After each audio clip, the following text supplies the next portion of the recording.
What's up mga idol? Hinebra, may bagong alas para sa conference na ito. Pero bago mo sana ipagpatuloy ang panonood mo, ay huwag mong kalimutan na mag-subscribe bilang suporta sa aking YouTube channel. Maraming salamat idol. Update lang muna sandali tungkol sa Blackwater Bossing, dahil sila na ngayon ang nasa number 1 ng standing. Solo lead ito dahil 3-0 na ang win-loss record nila, matapos nilang tinambakan ang Converge ngayon lang. Medyo nakakagulat ang laro na pinapakita ngayon ng Blackwater, dahil ito na ang best start sa franchise history nila, kaya naman lahat ng mga fans ay nabibilib talaga sa kanila ngayon at umaasa na sana ay magtuloy-tuloy na. Samantala, ngayong paparating na Biyernes, March 8 ay masasaksihan na uli natin ang pagbabalik ng hari. Sisimulan na kasi ng Barangay Hinebra Gin Kings ang kanilang kampanya sa All-Filipino Conference kontra sa Rain or Shine.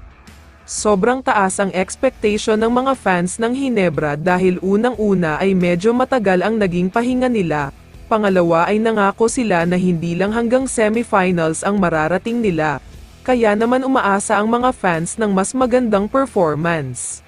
Kaya naman ayon mismo sa Hinebra pati na ng mga players, all out daw talaga ang ipapakita nila ngayong conference, dahil gusto nilang makabawi sa mga Hinebra fans dahil tila binigo daw nila ang mga ito last Commissioner's Cup.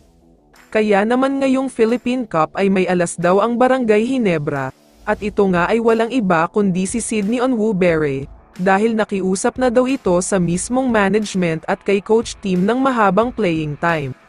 Gagawin daw ito ni Coach Team lalo na kapag nakakita ng tamang timing, pero wag daw umasa si Onwubere ng sobrang mahabang playing time, dahil may mga rookies rin na kailangan mabigyan ng kahit konting playing time.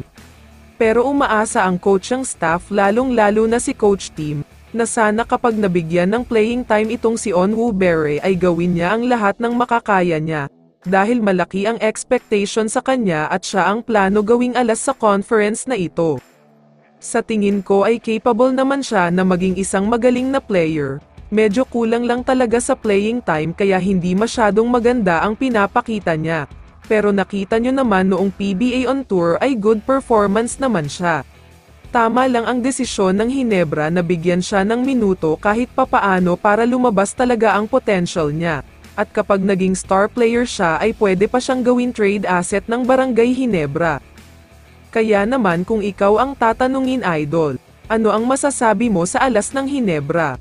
I-comment mo naman ang sagot mo sa tanong na ito. So dito na nagtatapos ang video na ito. Maraming salamat sa pagsuporta at panonood mga idol. Ingat at bye-bye.